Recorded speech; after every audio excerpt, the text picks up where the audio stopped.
Hey, what's up, Winifred? All right, today let's talk about constructive ways to deal with a challenge.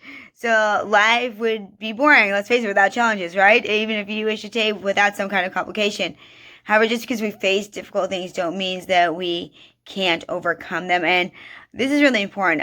As most of you know, I talk a lot with and work with a lot with emotional and binge eaters, and it's really easy in a way. Once you get on top of your goals and once you learn how to eat healthy and live it as a lifestyle, right? Not as diet fan stuff. Once you learn how to deal with your emotions in a proper way and your mindset, the normal days are easy to do that, right? You fall into a pattern. But what really matters is when we're faced with difficulty and challenges, how we come at it now is what really is going to determine a lot of things. This is when we fall off the wagon, right? This is when drug addicts are at their weakest, right? Because then when we want the drugs the most, that's when we will fall back. This is when we'll go back into alcoholics, right? It's during our challenging times. For myself, I have things that I used to do that were not healthy and not good for me. When I would get overwhelmed and stressed, it was, and in challenging times, I'm very tempted to reach back for that kind of stuff. I'm very tempted to go back and do those old things that I promised myself I would never do.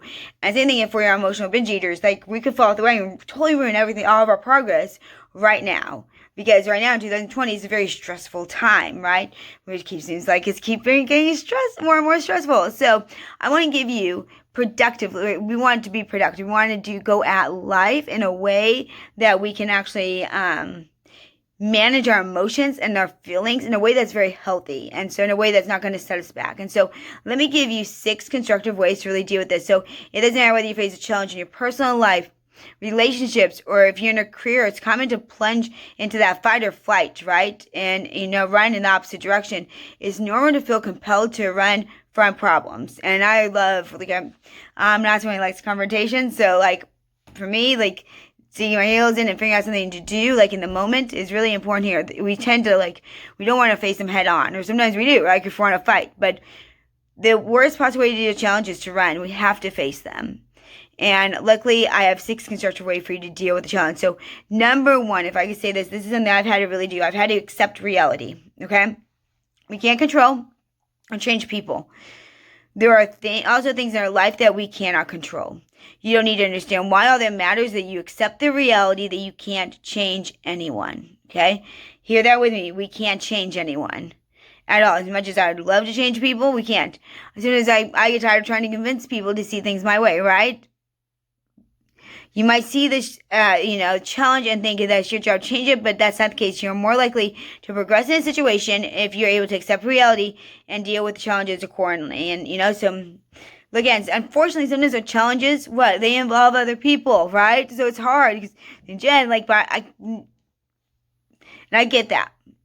The thing is that we have to stay true to ourselves. I truly believe that in the midst of this kind of stuff, we have to, even if it involves other people, we can't change them. We can only change, or we can do our reaction. We can do what we can control what our reaction is, our perception. Is there a prisoner of power, right? And although maybe other people might be influencing, other people might be giving us feedback, we have to be true and in alignment with ourselves. Number 2, don't lay blame. Huge here. It's easy to point yourself as a victim, blaming everyone else.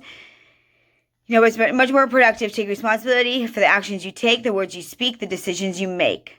When you blame others for your challenges, you make yourself unlikable and simply make the challenge more difficult to a point. Problems solve. And this was something with me, I was seeking for outside people to help me forever in a situation, trying to figure something out. Finally, I just sat down. I was like, you know what? I need to just, it's my issue. Why am I expecting other people to show up? Take it down. Which are all the possible, what's the possible different things that I could do in this situation? Then what are all the different things that could happen? If it goes wrong, what different things could happen? If it goes right, what things could happen? What things we need to come in play? How would I, for this to work, what would need to come in play? What's my pro and con list? And once you get all those kind of things out, you kind of start sorting through and you can really look at them, and someone who prays, you can pray about it, really see what's leading you. But it's so easy to, I think sometimes when we're really hurting and going through our time, don't we want people to let us know that we're cared about? But that's not always the case. As an adult, it's not always the case, is it? No. A lot of times we don't. So, number 3, detachment. It wouldn't be easy to do, but detach yourself from the outcome. I know. This allows you to analyze the situation more objectively at standpoint. It's difficult to make a decision when you're attached to the particular result. So, for example, imagine yourself that you're challenged, right? Which ones? What's a challenge maybe you're facing that even nerves you? Maybe you have like public speaking, right? How does that? Your nerves, right? You're afraid to tell people how nervous you are, and go up there to speak, right, with your content. The fact is that not everyone will appreciate what you have to say, right? So if we look at it from an objective point, I'm going to go public speak. I'm nervous. Well, let's face it. No one's going to like what we have to say anymore. No one's going to like my videos. I'm going to get thumbs down. It's okay. That doesn't matter. You can allow yourself to get worked up over that, or you can detach yourself and deliver the best speech you can to those who are receptive to hear it. Number 4, don't overanalyze.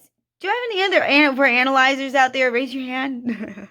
Overthinking is the worst level thing you can do in the situation. When you allow yourself to think about it too much, you give doubt so much to, what you say. Overanalyzing in any situation makes it more difficult for you to accept the reality of it all, and you will just increase the little voices that are whispering something isn't right. It's going to take away from reaching the goal, right? So I believe in, like me, I draw things out, I plan it out, but I can sit there and I can overanalyze.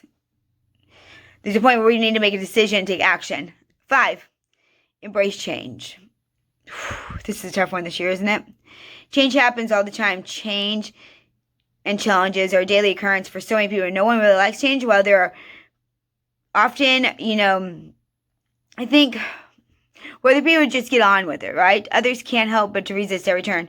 Often, the reason for this is because you're unhappy about the change. But it's not permanent state, and that's what's important to remember. We can get out of our comfort zones. We have to learn to accept change because sometimes it's going to be thrown upon us whether we like it or not, right? And so remember that was that perception or power. Am I going to let this lock me up and keep me in chains? I'm going to take this as my power and make it something positive and go forward in my life.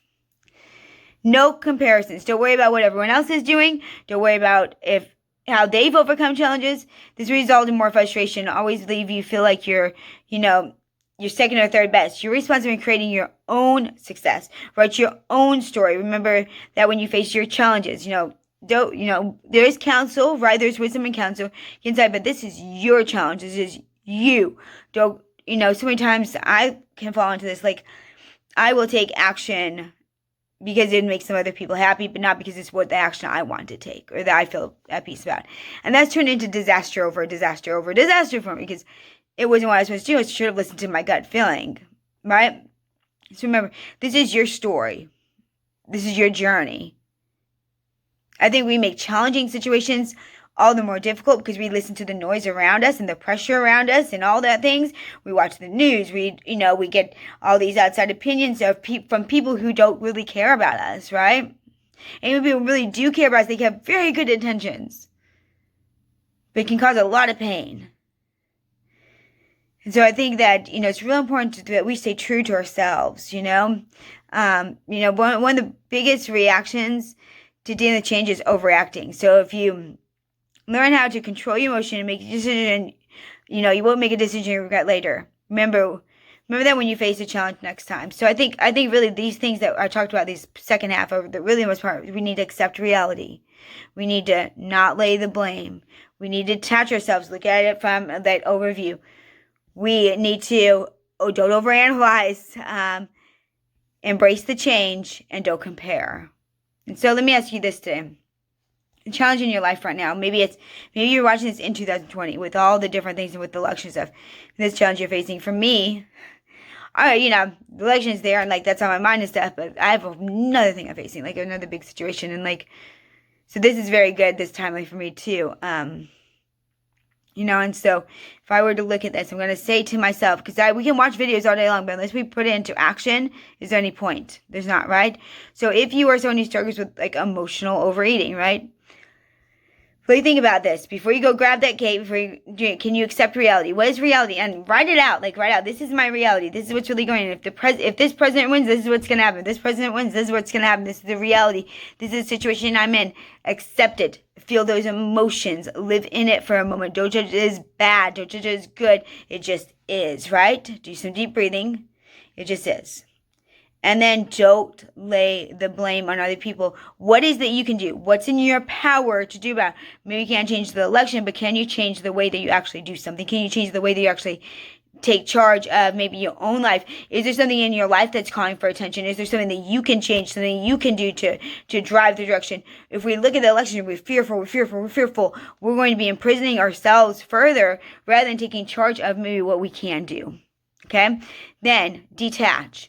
Take out that chart, like I said, draw it all out. Get that bird's eye view. If this happens, and these are things that possible outcomes, play it to the worst outcome. And you realize, like, so many things have to come into play for that worst outcome to actually happen. It's probably not going to happen. And you basically clearly, like, oh my gosh, well, I can't do this. I can do this. Like, lay it all out. Look at it. Don't overanalyze, though. So once you do that, then look at it and make a decision. Embrace the change. Decide today that your change is not going to be your prison anymore. It's not going to keep you locked up. It's not going to keep you hidden. It's going to become your power. You're going to do something with it because we can take that. And because change is going to happen, we're going to say, hey, what is this calling me to do? How is this going to make me a better person? How is this going to tragedy, this hard time? It sucks. Maybe it's increasing our faith. Maybe it's becoming a testimony for somebody else. Maybe it's just making us a better person. Maybe it's directing us to another situation that we should be in when we're trying to stay. We don't like change, right? So what happens? We push our heels in. We decide not to move jobs. We decide not to leave that guy who's beating us up. We decide not to what? And we stick our heels in, and sometimes we're forced out of it, right? And so lots of different options, but we have to embrace it. Change is going to happen. We have to embrace it, and don't compare. Listen to your true north. Stop the noise from everywhere else, from the news. Stop the noise from everyone else's opinions. Get their insights, because there's wisdom, like I said, counsel, right? We get their wisdom, get their feedback. But I think at the end of the day, we have to sit back and we have to really search. What's my way of dealing through this? Because you know what? You're unique. Your situations are unique in their own way, right? They're all the same, but they're all unique. We all come from different journeys, different stories. And you make a decision. Not based because of what someone else is telling you to. Not because you want to make other people happy. But because you know deep in your heart that's the right thing to do. Because sometimes we can get stuck if we're in religious organizations, right? Sometimes they can tell us that we're not allowed to leave a guy or get divorced, but you know that you need to because he's killing you emotionally. He's killing you, some other ways. It doesn't just have to be beat up. I know, that mental and emotional pains can be significant, which also lead us to that emotional eating. It's all tied. We're tied together, aren't we? Maybe everyone else thinks you shouldn't, but you know deep in your heart you can never move on. This was me. Like, I could never move on in my life unless I left him. And so know that you need to listen to yourself, even if it's against what popular opinion is. Because as long as you feel like it lines up with your values and your beliefs and your integrity, then go for it. But we need to stop comparing as well. All right. I hope those help. I know it's a rough time. Comment below and let me know. Let's get focused off the election a little bit. What do you think of something in your life that's maybe a challenge right now besides this? What's something you can change? What's something you're going to work on? What's a question you have about living the fit as a lifestyle? Let's try to take some things. What can we do from this election? What can we learn? What can we take and what can we start making our power? What can we do to stop complaining about maybe the person that we think should win isn't? From being angry with one another, how can we spread kindness? What can we do? So I want you to think of what you're going to focus on to change yourself and comment. I want you to think of something that you're going to do to be kind for somebody else, because when we show up for other people, then we can really support and encourage them. How are you going to be kind to someone else? All right.